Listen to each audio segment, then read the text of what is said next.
할렐루야. 서로에게 샬롬 인사 좀 나누세요. 샬롬.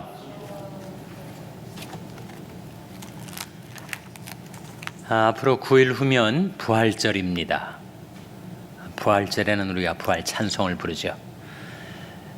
1년에 한 차례 부활절에만 부활 찬송을 부르는 게 아니라 사실은 주님이 부활을 기념하는 매주일 우리가 부활하신 주님을 기념하고 찬송합니다. 개인적으로는 우리가 매일 아침 잠에서 깨어날 때 부활하신 주님을 만나 뵙죠. 그래서 오늘 부활절이 다가오고 있는데 찬송가 155장 함께 부르시겠습니다.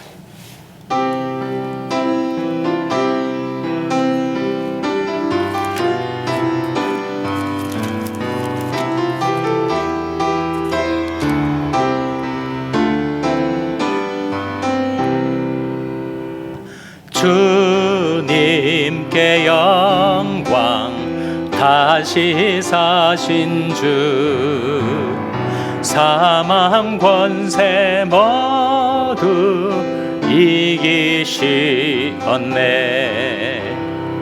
흰 옷 입은 천사 돌을 옮겼고, 누우셨던 곳은 비어 있었네. 주님께 영광, 다시 사신 주, 사망 권세 모두 이기시었네. 부활의 주님 나타나시사 두려움과 의심 물리치셨네. 주의 교회 기뻐 찬송하여라.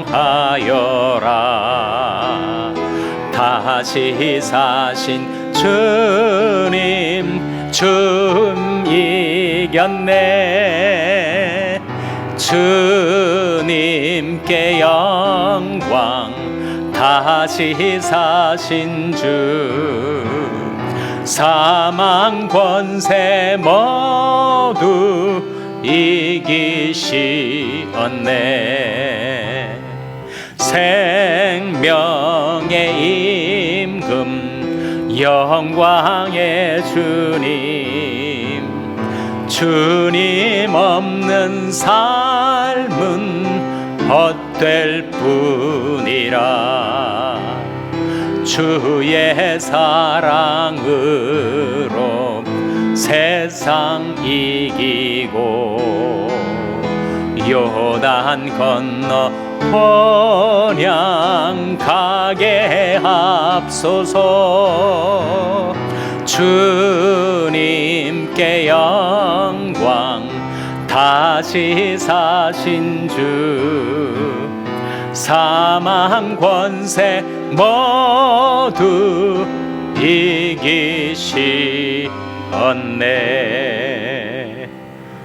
아멘. 한 장 더 부르겠습니다. 158장 부르시겠습니다.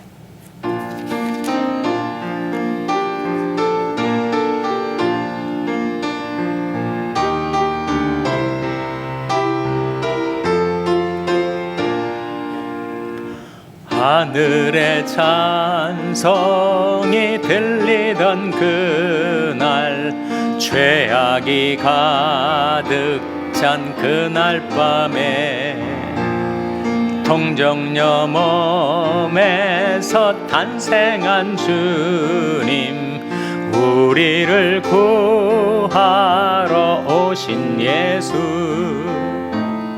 생전의 사랑 죽어서 구원, 묻혀서 내 죄를 담당하사 부활로 우리를 구하신 예수, 다시 오신 오시리 영광의 그날 갈보리 산으로 끌려가시사 십자가 위에서 죽으신 날 가시관 쓰시고 피 흘려 주사 우리를 구하신 구주 예수 생전의 사랑 죽어서 구원 묻혀서 내 죄를 담당하사 부활로 우리를 구하신 예수 다시 오시리 영광의 그날 동산의 주 홀로 묻히신 그날 고난을 이기고 쉬신 그날 천사들 내려와 무덤을 지켜 우리에게 소망을 주신 예수 생전의 사랑 죽어서 구원 묻혀서 내 죄를 담당하사 부활로 우리를 구하신 예수 다시 오시리 영광의 그날 무덤이 예수를 못 가둔 그날 인봉한 그 돌이 굴러간 날 죽음의 권세를 깨뜨린 주님 하늘에 오르신 내 주 예수 생전의 사랑 죽어서 구원 묻혀서 내 죄를 담당하사 부활로 우리를 구하신 예수 다시 오시리 영광의 그날 천사장 나팔이 울리는 그날 하늘의 영광이 나타날 때 날 사랑하시는 참 친구 예수 날 영접하시러 오실 예수 생전의 사랑 죽어서 구원 묻혀서 내 죄를 담당하사 부활로 우리를 구하신 예수 다시 오시리 영광의 그날 아멘. 기도하시겠습니다. 하나님 아버지 감사합니다. 오늘도 하나님 주신 생명 갖고 평안히 하루를 지나게 해주시고 이 밤에 다시금 하나님 앞에 나와서 하나님의 말씀을 배우고 하나님의 은혜와 긍휼을 받을 수 있게 해주신 것을 감사드립니다. 저희가 불렀던 찬송처럼 부활로 저희들을 구하신 우리 주 예수 그리스도를 늘 저희들이 마음, 저희들이 인생 가운데 모시고 주님과 동행하며 살 수 있게 하여 주시옵소서. 오늘도 저희들이 하나님의 말씀을 묵상할 때 저희들이 마음 눈을 밝히셔서 하나님의 말씀을 깨닫게 하여 주시기를 바라옵고 예수님의 이름으로 기도하옵나이다. 아멘. 암송 구절 기억하시죠? 어디였습니까? 요한복음 12장 24절 말씀입니다. 공식에 따라서 장절을 먼저 그 다음에 본문 그리고 다시 한번 장절을 낭송하는 방식입니다. 해보겠습니다. 시작. 요한복음 12장 24절 말씀. 내가 진실로 진실로 너에게 이르노니 한 알이 미리 땅에 떨어져 죽지 아니하면 한 알 그대로 있고 죽으면 많은 열매를 맺느니라. 요한복음 12장 24절 말씀 잘 암송하셨습니다. 아주 분명한 목소리로, 확신에 찬 목소리로 암송을 잘 하셨어요. 한 번 더 복습하겠습니다. 시작. 요한복음 12장 24절 말씀. 내가 진실로 진실로 너에게 이르노니 한 알이 미리 땅에 떨어져 죽지 아니하면 한 알 그대로 있고 죽으면 많은 열매를 맺느니라. 요한복음 12장 24절 말씀. 아멘. 암송 잘하셨습니다. 한 알이 미리 누구를 가리키죠? 근데 예수 그리스도를 가리키죠. 자, 오늘은 세 번째 만남 제3과 보겠습니다. 예수는 지금 무엇을 하고 있습니까? 직접 질문으로 들어가겠습니다. 1번, 예수는 자기가 죽은 후에 어떤 일이 일어날 것이라고 말했습니까? 마태복음 16장 21절 화면에 같이 읽겠습니다. 시작. 이때로부터 예수 그리스도께서 자기가 예루살렘에 올라가 장로들과 대제사장들과 서기관들에게 많은 고난을 받고 죽임을 당하고 새 3일에 살아나야 할 것을 제자들에게 비로소 가르치시니. 자, 질문에 답을 해보세요. 예수는 자기가 죽은 후에 어떤 일이 일어날 것이라고 말했습니까? 어떤 일이? 사흘 만에 다시 살아날 것이라고. 주님이 십자가를 제자들에게 가르칠 뿐만 아니라 주님이 죽으신 지 사흘 만에 부활하실 거라고 살아생전 그렇게 말씀을 하셨어요. 그러니까 예언이었죠.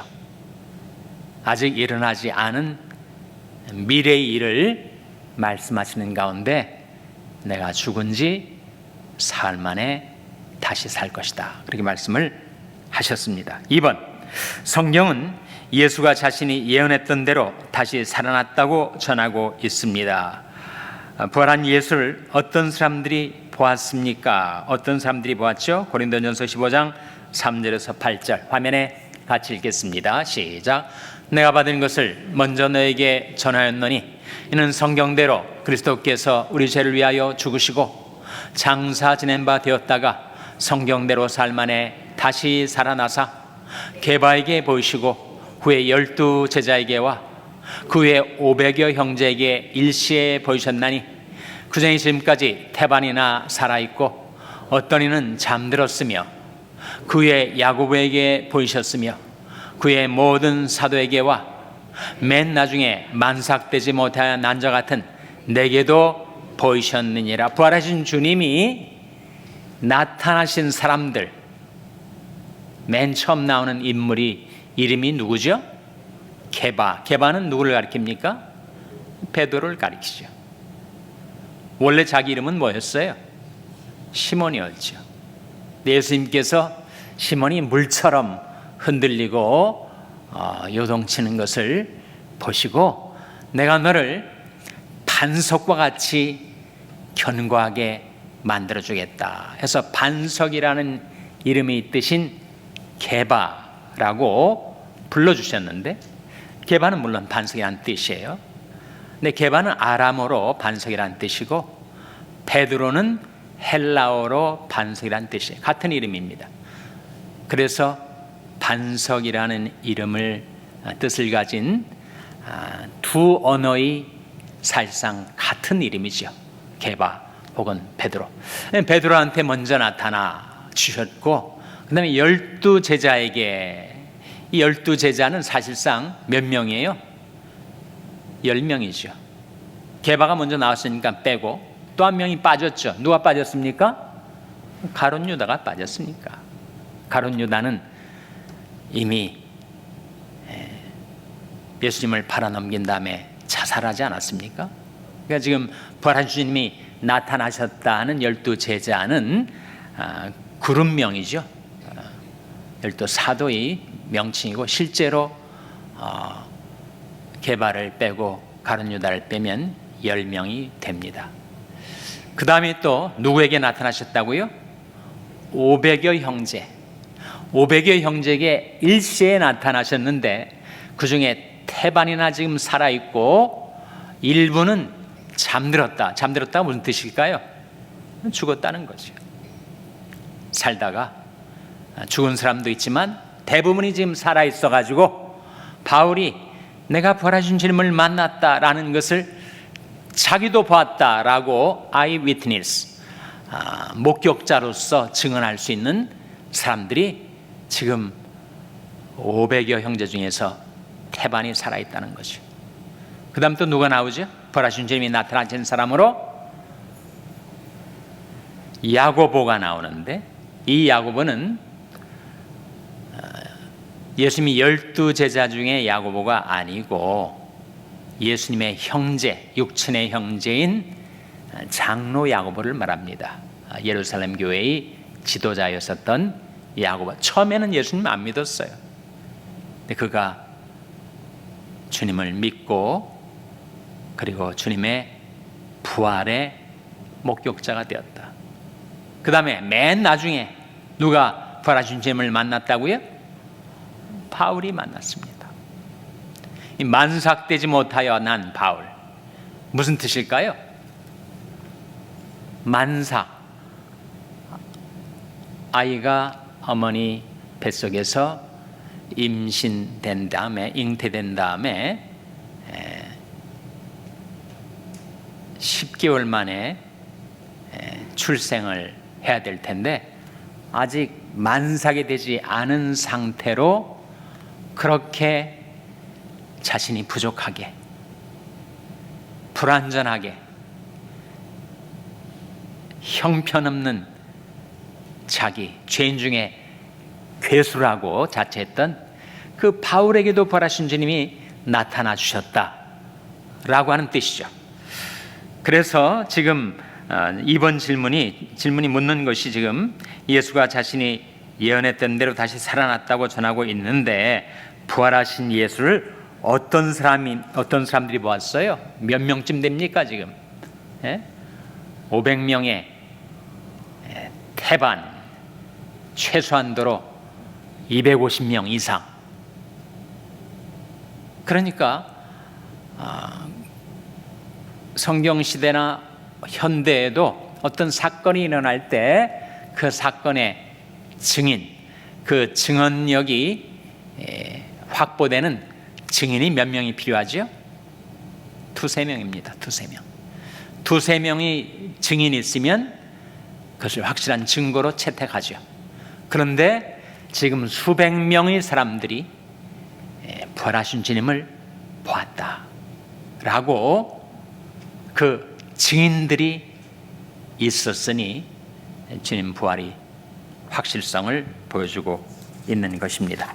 3번, 부활 후 예수는 제자들에게 자신이 어떤 존재라고 선언했으며, 마태복음 20장 18절 먼저 그 말씀 보겠습니다. 시작. 예수께서 나와 일러 가라사대 하늘과 땅의 모든 권세를 내게 주셨으니, 이 말씀에서 예수님은 자신을 어떤 존재로 지금 말씀하고 있는 것입니까? 하늘과 땅의 모든 권세를 가지신 분. 바이든 대통령은 미국의 권세를 가졌고 윤석열 대통령은 한국을 다스릴 권세를 가졌고 시진핑은 또 푸틴은 각각 중국 혹은 러시아를 다스릴 권세를 가졌는데, 아무리 권세가 많은 사람도 자기 나라에서만 그 권세가 인정이 되고 통용이 되는 거죠. 아무리 미국 대통령이라고 하더라도 한국 시민에 대해서 이렇게 저렇게 권세를 행사할 수가 없죠. 그런데 예수님은 이 땅의 모든 권세, 모든 나라의 권세를 다 가지고 계실 뿐만 아니라 또 어디 권세도 가지고 계시다고요? 하늘의 권세도 가지고 계시다.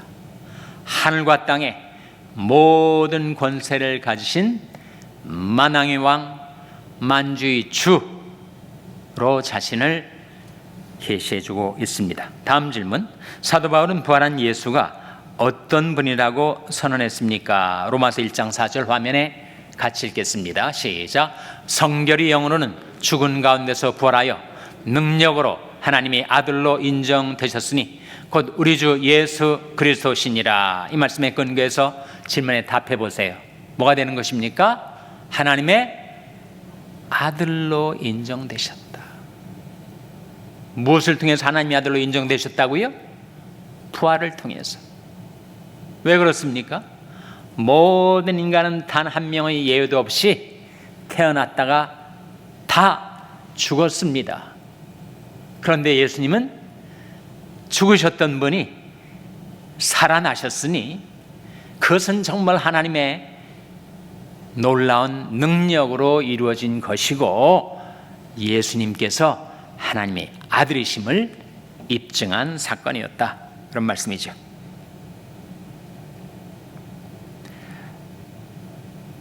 그 3번 질문 아래 두 줄 밑에 있는 내용 한번 읽어보시면 이 선언에 의하면 우리는 예수를 현재 이 세상을 주관하는 분으로 모실 수밖에 없습니다. 만왕의 왕이시니까 왕들을 세우시고 왕들을 패하시죠. 오늘날 민주주의 국가에서는 백성들이 직접 투표로서 또는 간접 투표로서 자기 지도자들을 세우는 것 같지만 하나님이 주권 속에서 하나님은 왕들을 세우시고 왕들을 패하시는 하나님, 인류 역사를 주관하시는 분이시다. 4번 사도행전 1장 9절에서 11절을 읽으십시오. 부활 후 예수는 어디로 갔습니까? 자, 화면에 같이 읽겠습니다. 시작. 이 말씀을 마치시고 저희 보는 데서 올리워 가시니 구름이 저를 가리워 보이지 않게 하더라. 올라가실 때 제자들이 자세히 하늘을 쳐다보고 있는데 흰옷 입은 두 사람이 저희 곁에 서서 가로되 갈릴리 사람들아 어찌하여 서서 하늘을 쳐다보느냐? 너희 가운데서 하늘로 올리우신 이 예수는 하늘로 가심을 본 그대로 오시리라 하였느니라. 자, 질문이 어디로 가셨어요? 부활하신 다음에 하늘로 가셨죠. 승천하셨습니다. 하늘에서 오신 주님은 이 땅에서 하나님의 사명을 받들어 사시다가 하늘로 돌아가셨습니다. 5번 에베소 1장 20절에서 23절을 읽으십시오. 질문 하나씩 먼저 다루겠습니다. 예수는 현재 어떤 자리에 있습니까? 어떤 자리에 있죠? 20절 말씀 같이 읽겠습니다. 시작. 그 능력이 그리스도 안에서 역사하사 죽은 자들 가운데서 다시 살리시고 하늘에서 자기 오른편에 앉히사. 질문이 예수는 현재 어떤 자리에 있습니까? 지금 하늘에서 누구 편에 계시다고요? 하나님 우편에 계시다. 우편이 의미하는 바는 권능입니다. 하나님의 권능, 권세의 자리에 계시죠. 2번 예수는 현재 어떤 것보다 뛰어난 분이십니까? 21절 같이 읽겠습니다. 시작. 모든 정사와 권세와 능력과 주관하는 자와 이 세상뿐 아니라 오는 세상에 일컫는 모든 이름 위에 뛰어나게 하시고. 예수님의 높고 위대하심이 모든 정사와 권세와 능력과 주관하는 자들, 이것은 우주에 있는, 하늘에 있는, 권세 있는 천사들의 명칭인데 그 모든 권세 있는 천사들보다도 위에 계시고, 그리고 땅 아래도 권세 잡은 자들이 있지 않습니까? 대통령이든 왕이든 그들보다 더 뛰어나시고 현재 가장 높고 위대하실 뿐만 아니라 장래에도 앞으로 오는 많은 세대에 명멸하게 될 수많은 지도자들이 있겠지만, 또 하늘에 천사 권세자들이 있겠지만, 시간과 공간을 아울러서 예수 그리스도만이 만주의 주가 되시고 하늘과 땅의 모든 권세를 가지셨다라고 지금 보여주고 있습니다. 3번, 하나님이 오른편에 앉으신 예수에 대한 사실 두 가지는 무엇입니까? 22절 화면에 같이 읽겠습니다. 시작. 또 만물을 그 발 아래 복종하게 하시고 그를 만물 위에 교회의 머리로 주셨느니라. 자, 질문이 뭐예요? 질문이 뭐냐면 하나님이 오른편에 앉으신 예수에 대한 사실 두 가지. 첫째는 뭐예요? 만물 위에 계시다. 두 번째 사실은 뭡니까? 만물 위에 교회의 뭐가 되신다고요? 머리가 되신다. 세상에 수많은 조직, 단체, 기관들이 있지만 그래서 가장 높고 귀중한 기관이 교회인데 만물 위에 높이 계신 주님은 그 높은 교회의 머리가 되신다. 우리 샬롬교회의 머리가 누구예요? 주 예수님이죠. 우리 샬롬교회에 속한 모든 하나님의 자녀들은 누구의 지시, 누구의 명령을 따라 살아가는 것입니까? 교회의 머리 대신 우리 리더 앤 커맨더가 되신 예수님을 따라서 사는 거죠. 제가 좋아하는 이사야 55장 말씀에 이런 말씀이 나옵니다. 예수님을 가리켜서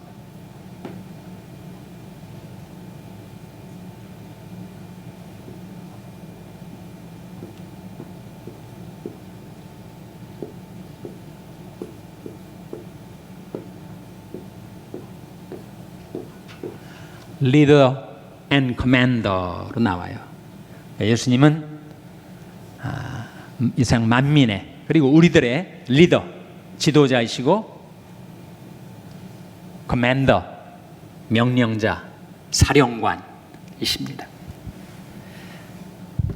그래서 우리는 예수님의 지도를 받고 예수님의 명령을 따라 살아가는 자들이죠.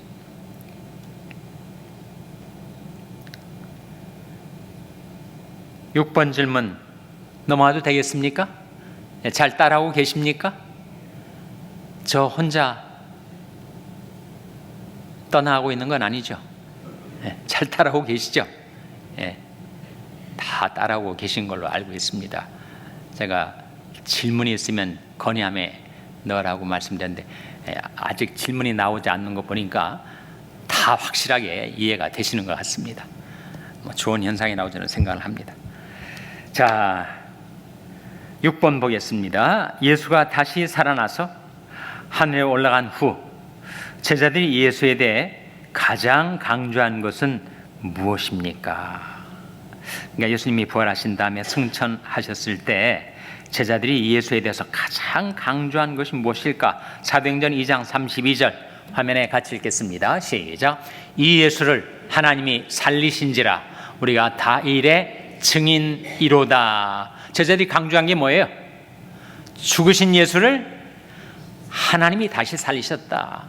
그걸 지금 강조하고 증거하고 있는 거죠. 다음 구절 사도행전 4장 33절 같이 읽겠습니다. 시작. 사도들이 큰 권능으로 주 예수의 부활을 증거하니 우리가 큰 은혜를 얻어. 사도들이 큰 권능으로 뭘 증거했다고요? 주 예수의 부활을 증거했다. 부활을 증거했다.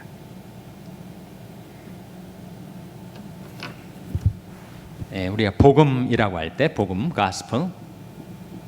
복음이란 말은 복복자의 소리 음자니까 복된 소리, 기쁜 소식, 굿뉴스를 말하죠. 복음을 구성하는 2대 사건이 바로 십자가와 부활 아닙니까? 십자가와 부활을 통해서 하나님께서 인류의 죄를 대속하셨고 누구나 십자가와 부활이 예수를 믿는 자에게 죄 용서와 구원이 주어진다. 이게 기쁜 소식인데 초대교회에서는 오늘날은 사람들이 십자가도 모르니까 십자가를 많이 강조하지만 초대 교회에서는 특히 부활에 역점을 두었습니다. 부활의 강조점이 주어졌어요. 그래서 그들이 전했던 복음의 메시지가 부활에 대한 강조로 나타나고 있습니다.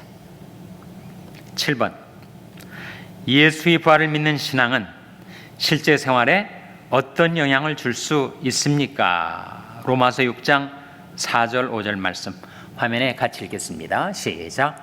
그러므로 우리가 그의 죽으심과 합하여 세례를 받음으로 그와 함께 장사되었나니 이는 아버지의 영광으로 말미암아 그리스도를 죽은 자 가운데서 살리심과 같이 우리로 또한 새 생명 가운데서 행하게 하려 함이니라. 만일 우리가 그의 죽으심을 본받아 연합한 자가 되었으면 또한 그의 부활을 본받아 연합한 자가 되리라. 자, 이 말씀을 염두에 두시고 질문에 한번 답을 해보세요. 예수의 부활을 믿는 신앙은 실제 생활에 어떤 영향을 줄 수가 있습니까? 어떤 영향을 주죠? 방금 읽은 로마서 6장 말씀에 키워드가 있습니다. 키워드 뭘까요? 방금 읽은 로마서 6장 4절 5절 말씀의 키워드는 연합이란 말이죠. 연합. 우리가 그의 죽으심을 본받아 연합한 자가 되었으면 그의 부활을 본받아 연합한 자가 되리라. 연합이란 것은 유니온입니다. 주님과 내가 별도로 살았는데 연합되었다. 유니온 되었다. 하나가 되었다. 예수 죽음, 내 죽음, 예수 부활, 내 부활. 그래서 예수님의 죽음이 나에게 영향을 미치고 효력을 끼쳐서 예수님의 죽음 때문에 내가 죄 씻음을 받고 용서를 받은 것처럼 예수님이 부활하셨기 때문에 내가 내 영혼이 소생케 된 거죠. 죄와 허물로 죽었던 나의 영혼을 살려내신 주님의 부활이 나의 부활이 된 것은 바로 이 연합 때문이라는 거죠. 유니온 때문이라는 것입니다. 그래서 예수님의 부활을 믿는 사람의 특징 중에 하나가 칠전팔기입니다. 칠전팔기. 칠전팔기가 뭐예요? 7번 구르더라도 넘어질지라도 8번째 다시 일어날 수 있다. 칠전팔기. 칠전팔기란 말이 성경에 나올까요? 안 나올까요? 예, 나옵니까? 하여튼 제 힌트를 정확하게 포착을 하셔가지고 안 나오면 제가 왜 묻겠어요.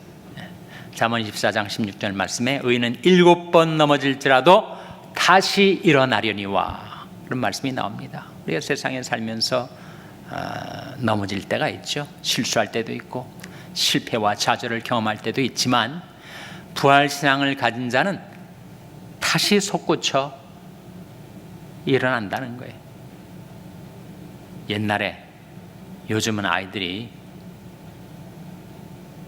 스마트폰 가지고 놀고 텔레비전 앞에서도 계속 화면을 이렇게 넘기려고 하는데 옛날에는 장난감이 별로 없어가지고 장난감 중에 오뚜기라는 게 있었어요. 오뚜기.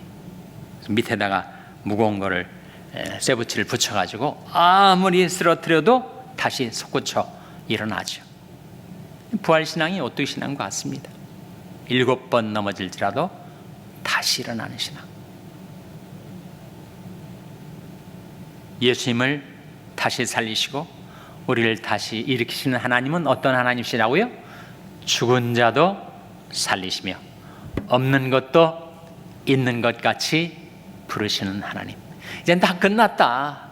다 포기다. 라고 사람들이 말하는 순간에 부활신앙을 가진 사람은 다시 일어선다는 거죠. 어느 학교 급훈에 교훈에 요즘도 그런지 모르겠습니다만 옛날 우리 교실에는 앞쪽에 칠판 위에다가 급훈 뭐 이런 거 있었어요. 그분 중에 이런 분도 있다는 겁니다. 아들이 학교 와서 너무 졸고 수업 시간에 딴전파니까 그 학급 그분이 뭐냐면 엄마가 보고 있다. 예, 엄마가. 또 어떤 그분이 있는가 하면 재밌는 그분들이 많은데 지금 바로 이 질문, 예수의 부활을 믿는 신앙은 실제 생활에 어떤 영향을 줄 수가 있는가? 포기하지 않는다는 거죠. 그래서 그분에 그런 것이 있다는 거예요. 포기는 배추를 셀 때만 쓰는 것이다. 맞는 말 같습니까? 네. 포기하지 말라. Never, never, never give up 이라고 하는 포기하지 말라.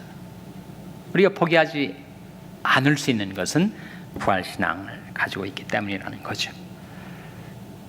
8번 고린도전서 15장 14절에서 19절을 읽으십시오. 예수의 부활이 역사적인 사실이 아니라면 현재 예수를 믿는 사람들에게 어떤 문제가 있는 셈입니까? 예수의 부활이 역사적인 사실이 아니라면 현재 예수를 믿는 사람들에게 어떤 문제가 있는 걸까요? 그걸 고린도전서 15장 14절에서 19절에서 보여주고 있는데 화면에 한번 같이 읽겠습니다. 시작. 그리스도께서 만일 다시 살지 못하셨으면 우리 전파하는 것도 헛것이요 또 너희 믿음도 헛것이며 또 우리가 하나님의 거짓 증인으로 발견되리니 우리가 하나님이 그리스도를 다시 살리셨다고 증거하였습니다. 만일 죽은 자가 다시 사는 것이 없으면 하나님이 그리스도를 다시 살리시 아니하셨으리라. 만일 죽은 자가 다시 사는 것이 없으면 그리스도도 다시 사신 것이 없었을 터이요 그리스도께서 다시 사신 것이 없으면 너희 믿음도 헛되고 너희가 여전히 죄 가운데 있을 것이요 또한 그리스도 안에서 잠자는 자도 망하였으리니 만일 그리스도 안에서 우리 바라는 것이 다만 이 생뿐이면 모든 사람 가운데 우리가 더욱 불쌍한 자리라. 이 말씀 속에 이 질문에 대한 답을 한번 찾아보세요. 예수의 부활이 역사적인 사실이 아니라면 현재 예수를 믿는 사람들, 우리 같은 사람들에게 어떤 문제가 있는 거예요? 예수가 부활하시지 않았는데 우리가 부활했다고 말하고 있으니 일단 우리가 거짓말을 하는 거죠. 하나님이 예수를 다시 살리신 사실이 없는데도 우리가 예수의 부활을 말한다면 하나님이 하시도 않은 일을 하셨다고 거짓말하는 것이 되지 않겠는가? 그리고 예수가 부활하시지 않았다면 우리 믿음이 다 헛것 아니에요? 예수님이 지금 죽어가지고 십자가에 죽으신 지 지금 2000여 년이 지났으니 흔적도 없이 다 몸이 썩고 부패해서 자취도 없이 다 사라져 버렸을 텐데 그 예수를 부활했다고 한다면 그 믿음도 가짜고 헛것이고 그리고 우리가 여전히 죄 가운데서 살고 있을 것이고 그리고 예수 믿다가 죽어 있는 자들도 절망뿐일 것이고 그래서 부활의 진리를 지금 역설적으로 증가하고 있는 것입니다. 9번 예수의 부활을 믿지 못하면서도 예수를 높이 평가할 수 있습니다. 세상 사람들이 그래요. 예수님의 십자가까지는 믿어요. 근데 부활은 안 믿어요. 어떻게 사람이 부활할 수가 있는가? 그러나 예수님을 위대한 선각자로 성인으로 추워주기는 하죠. 그래서 지금 이 질문이 그 내용입니다. 예수의 부활을 믿지 못하면서도 예수를 높이 평가할 수 있습니다. 그러나 그 평가가 완전할 수 없습니다. 당신은 이제 예수의 부활에 대해서 어떻게 생각합니까? 십자가 부활이 복음의 핵심이다 이렇게 말씀을 드렸는데 그 십자가와 부활을 한 구절 속에서 가장 놀랍게 요약하고 있는 말씀이 로마서 14장 15절입니다. 이 말씀을 한번 화면에 같이 읽겠습니다. 화면에 나온 말씀 같이 읽겠습니다. 시작. 예수는 우리 범죄함을 위하여 내어줌이 되고 또한 우리를 의롭다 하심을 위하여 살아나셨느니라.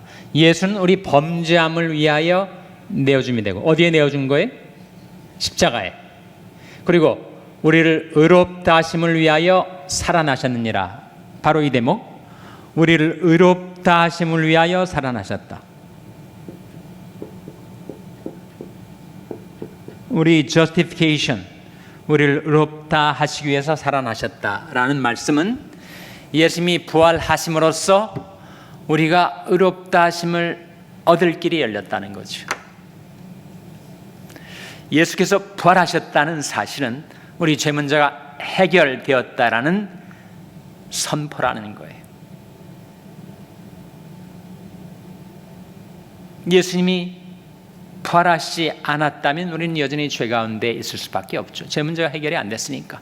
근데 부활하심으로써 우리 죄과를 동일서에서 먼 것처럼 영원히 멀리 옮겨 놓으시고, 빽빽 한 구름에 사라진 같이, 안개에 사라진 같이 우리 죄를 도말해 놓으셨다. wipe out, blot out, 깨끗이 제해버리셨다. 그러니 부활로써 우리를 의롭다 해 주신 것이란 말입니다. 이해가 되십니까? 예수는 우리 범죄함을 위하여 내어줌이 되고 우리를 의롭다 하심을 위하여 살아나셨느니라. 예수님이 살아나셨기 때문에 우리가 의롭다 하심을 얻은 증거라는 겁니다. 지금 질문이 뭐냐면, 예수님이 부활하셨다면 어떤 결과가 우리에게 이루어지는가? 첫째로 우리를 의롭다 하셨죠. 둘째로 우리를 위해서 기도하시고 있습니다. 히브리서 7장 24절 25절 화면에 같이 읽겠습니다. 시작. 예수는 영원히 계심으로 그 제사 직분도 갈리지 아니하나니 그러므로 자기를 힘입어 하나님께 나아가는 자들을 온전히 구원하실 수 있으니 이는 그가 항상 살아서 저희를 위하여 간구하심이니라. 마지막 부분에 이는 그가 항상 살아서 저희를 위하여 뭐 하신다고요? 간구하심이니라. 부활하신 주님이 지금 뭘 하고 계실까? 부활하셨으니 항상 살아계실 텐데, 영원히 살아계실 텐데 지금 뭘 하고 계실까? 그 질문에 대한 답이 여기 나오고 있지 않아요? 예수는 영원히 계심으로 그 제사 직분도 갈리지 아니한다. 제사 직분은 제사장 직분을 말하지요. 예수는 대제사장 아닙니까? 그러므로 자기를 힘입어 하나님 앞에 나오는 자들을 온전히 구원하실 수 있으니 그가 항상 살아서 저희를 위하여 간구하심이니라. 부활하신 주님이 나사로는 죽은 지 나흘 만에 다시 살아났지만 몇 년 더 살다가 죽었습니다. 한 번 죽는 것은 사람에게 정하신 것이기 때문에 그의 생명의 수완을 달다가 죽었어요. 그러나 예수님은 사흘 만에 부활하신 다음에 항상 살아 계십니다. 영원히 사시는 분이죠. 예수 그리스도는 어제나 오늘이나 영원토록 동일하시니라. 근데 영원히 살아계신 주님이 뭘 하고 계신다는 거예요? 우리를 위해서 기도하고 계신다. 간구하고 계신다. 저가 항상 살아서 저희를 위하여 간구하심이니라. 우리를 위해서 특별히 뭘 기도할까요? 우리를 위해서 특별히 우리 믿음이 떨어지지 않기를 위해서 기도하십니다. 어떻게 할 수 있어요?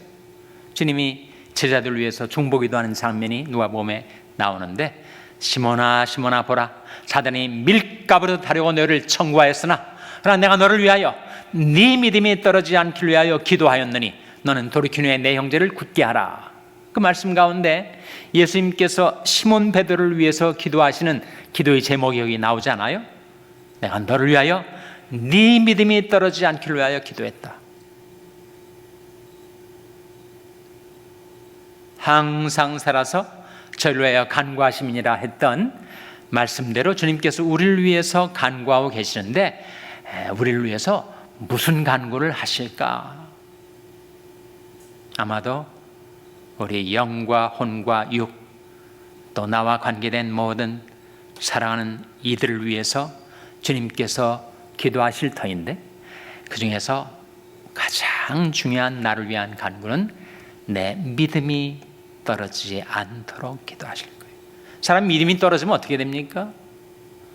믿음이 떨어진다는 것은 하나님을 더 이상 믿지 않고 산다는 건데, 그리고 하나님을 떠나면 어떻게 되는 거예요? 하나님을 떠나면 망하죠. 하나님을 떠나면 인간은 많은 고통과 슬픔을 당하다가 죽어가다가 죽고 맙니다. 필연적인 결과예요. 네 악이 너를 징계하겠고 내 패역이 너를 책할 것이라.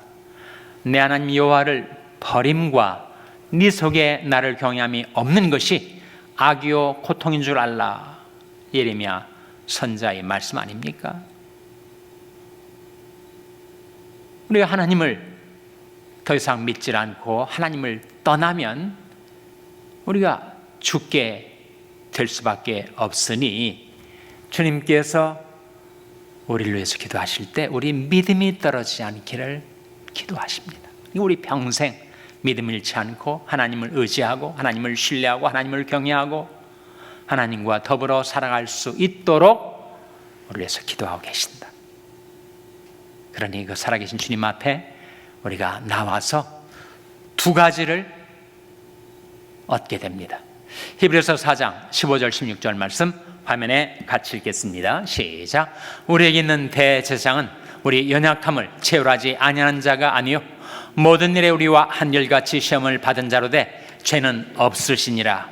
그러므로 우리가 긍휼하심을 받고 때를 따라 돕는 은혜를 얻기 위하여 은혜의 보좌 앞에 담대히 나아갈 것이니라. 여기에 두 가지 뭘 얻는다고요? 긍휼하심을 받고 때를 따라 돕는 은혜를 얻게 되는 것이다. 주님이 부활하셔서 사망이 다시 주님을 주장할 수가 없고 주님은 항상 살아서 우리를 위하여 기도하고 계시기 때문에 우리가 주님 앞에 나오면 두 가지를 얻게 된다. 주님의 긍휼을 얻고 주님의 은혜를 받게 되는데 그 은혜는 때를 따라 나를 돕는 은혜입니다. 이런 사람에게 도움이 필요하지 않습니까? 누구나 도움이 필요하죠. 그런데 주님께서 우리에게 약속하시기를 내가 너를 굳세게 하리라. 참으로 너를 도와주리라. 참으로 나의 의로운 오른손으로 너를 붙들리라. 참으로 너를 도와주리라. 우리가 때를 따라 도움이 필요할 때 Help me, 도와주세요, 살려주세요 라고 부르짖을 수밖에 없는 그런 상황에 우리가 빠져 있을 때 그때 바로 그 자리에 오셔서 나를 건져주시는 때를 따라 돕는 은혜를 얻을 수가 있다. 주님이 부활하시지 않았다면 우리가 어디에 가서 그런 하소연을 하고 어디에 가서 도움을 청하겠어요? 어디에 가서 호소를 하겠습니까? 항상 살아서 우리 위하여 간구하시는 주님이 계시기 때문에 주님 앞에 나와서 우리가 긍휼하심도 받고 때를 따라 돕는 은혜도 얻게 된 것이다. 부활로서 가능케 된 것이라는 겁니다. 아시겠죠? 여기까지. 질문 있습니까? 질문이 있으시면 쪽지에 적어가지고 건의함에 넣어주시기를 바랍니다. 오늘은 3과가 짧아가지고 우리 금요 성경 공부도 짧게 끝나게 됐는데 뭐 유감 있으십니까? 불평 있으십니까? 예. 다음 주는 참 성금요일이죠. 다음 주가 성금요일입니다. 그래서 다음 주는 우리 금요 성경 공부 한 주간 스킵합니다. 그리고 그 다음 주에 우리 금요 성경 공부 다시 만나게 되는데, 다음번 암송 구절은 로마서, 아까 우리 봤던 로마서 4장 25절 말씀, 로마서 4장 25절 말씀이 다음번 암송 구절이 되겠습니다. 자, 끝났는데 더 시간을 질질 끌 수가 없어서 제가 기도하고 마치겠습니다. 기도하시겠습니다. 하나님 아버지, 사망의 고통에 매여 있었던 우리 주 예수 그리스도를 다시 살려내셔서 저희에게도 부활신앙, 부활 소망을 주시고, 부활하신 주님께서 항상 살아서 저희들의 대제사장이 되시고 저희들 위하여 기도하시기에 저희들이 담대히 주님의 은혜의 보좌 앞에 나와서 긍휼하심을 받고 때를 따라 돕는 은혜를 얻게 해주신 것을 감사드립니다. 날마다 부활하신 주님과 대화를 나누고 동거동락하고 주님과 교통하고 동행하는 삶, 늘 부활하신 주님과 함께 살아가는 삶을 저들에게 베풀어 주시고 이루어 주시옵소서. 모든 것 감사드리며 예수님의 이름으로 기도하옵나이다. 아멘. 네, 평안히 돌아가시기 바랍니다.